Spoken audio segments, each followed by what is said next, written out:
G'day guys, Club Cara here. We are on our wine making expedition and we've been straining the pulp.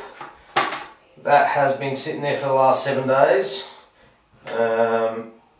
slowly brewing away, and we're going to get it into this another bucket. And we've been straining it through like a coarse filter into a finer filter, and yeah, probably lost a good third of the liquid doing this, but as far as it's still been stuck in the pulp, you can see this is all the pulp that we've got out, and there's obviously still a bit of liquid in there. We might try and salvage some of that before we're done. We've made our lid airtight, and it's a mess. I've got pulp everywhere. We've put a clear tube, goes into the water, bit of no more gaps because it's flexible. It's a 10mm hose. We drilled a 10mm hole, because when they say 10mm hose, it's actually internal, so you've obviously got a couple of millimeters on the outside or a few millimeters. So 10mm hole in the lid, squeeze that through, and I found a little garden grommet. I had a bag of these O-rings, so I slid that up, pocketed that. Originally we were going to melt some wax over there, but then we thought, well, wax is going to actually crack and split and won't be airtight, so this no more gaps or silicone would be fine, and that'll definitely be airtight. Once we've got these lids, which are sealable lids, get that on the bucket and hopefully it starts fermenting. So this has taken a while. It's a bit of a tedious process, but it's all fun, I guess. So, you know, first time we've done it, have a crack, bit of fun. So we'll just get the last lot of that. So this is the new sort, the nearly wine and the pulp in that, and then this is the pulp and wine, like the crushed grapes basically. It's all it is. We haven't added nothing. It's just crushed grapes left into a bucket that was covered with a towel, so it could breathe. And we stirred it once or sometimes twice a day, and that sort of activates the yeasts and stuff like that. And we got a hydrometer and tested the sugar content just today, and it was at the right level. Those alcohol hydrometers actually show you the level for wine. I might just pull it out and show you, so you can actually see. Here's what it looks like. Where are we? So we've got the see, I don't know if you can see on the side here, you got spirits, wash, wine, beer, and that's the start, and then this will be the finish up here. So at the beginning we crushed, see we've got another vat here of crushed grapes, which we done on Saturday, so that was 3 days ago. And when we crushed it, we tested it, and it was sitting around the, what was it, 235, so which is about where you want it. It was in the wine level anyway, so like it was around there. And then we tested this today, so over that, we tested this actually on Saturday as well, a few days ago, and it was getting towards that finishing wine value here of 1, and so we knew that it wasn't long to go. Today we tested it and it's all good. So buy one of these about, I don't know, 15 bucks, 20 bucks. yeah. They're not very expensive, and pretty handy tool, or essential tool really. Maybe not essential, you could wing it, but it's always nice to have a bit of confirmation on what you're doing. So okay, we're just going through the coarse filter here, squashing this out, trying to get as much juice as we can. Like I said, it's a little bit messy, and it definitely got a strong pungent smell. When YouTube finally gets a smell factor involved on the internet, it'd be great, and you'll be able to smell this. So you can actually, it smells like wine, so really strong. Mind you, we've got vinegar brewing in here, and we've got apple cider vinegar, and we've just pickled some olives, or brined, they're not pickled, so we brined some olives today as well. Just a bit of an experiment here. We got all the leftover stems and grapes. hoping to make some vinegar, and then our apple cider vinegar that we showed you in one of the past videos. And there's some olives in here. That's all sealed up, so I'll leave that. Yeah. Okay, so we've just about got all this. Okay. You can see how thick the juice is. Like that's actually coarsely strained in that first one. It's like really gluggy and. I mean, this is a fine sieve, but I mean it's not. It's not like a coffee filter, I guess. But anyway, that's keep this going. Get as much in there as we can. Looks like we've got about half a bucket. Yeah, a bit under. Yeah. I think it's 11 litre bucket, so I reckon there's about 4 or 5 litres. Yeah, you think the bucket is 11 litres up to here or here? Oh yeah. Who knows? I don't know what the level there. Probably just the top up here.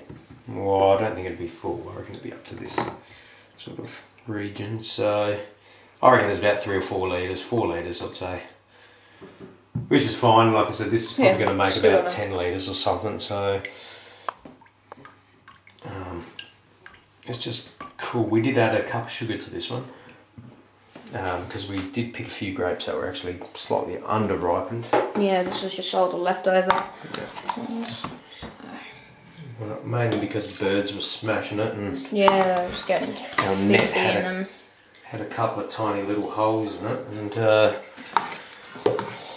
and these little finch type of birds were coming in droves and getting into the grapes. So we said, let's just pick them, make some wine, have a heap to our neighbours. Probably about every neighbour got about 3 kilo of grapes. And a few giveaways, that's all good. That's what it's about. If you got surplus, you might as well share the love. Okay, so we're nearly at the end here. I'm pretty happy with what's left there. And as far as we know, we're just going to put this lid on, get it airtight sealed up, and hopefully it's not going to take long for that to start bubbling.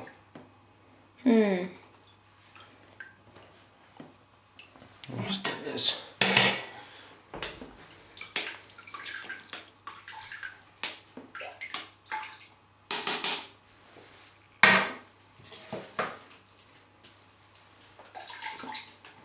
I probably could squeeze a little bit more out of this if we really wanted to.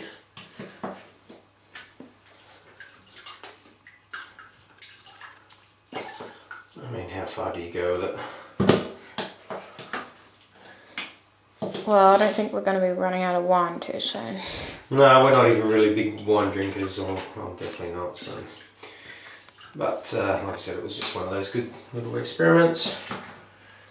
I do like wine, but the stuff you buy is normally full of preservative and all sorts of stuff, and just makes me sneeze all the time. So, hopefully, this one, being a natural sort of brew, won't have that effect, and I can enjoy a glass every now and then.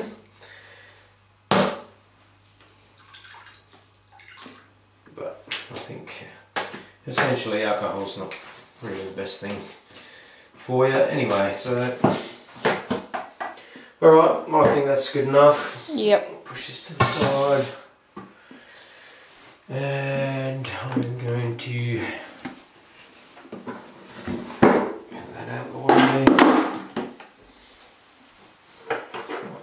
a little bit. Okay, so pretty much I think we're just right to put this lid on and seal it off.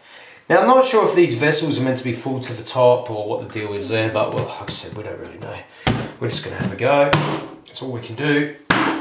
So these type of buckets, because they are sealable, airtight sealable,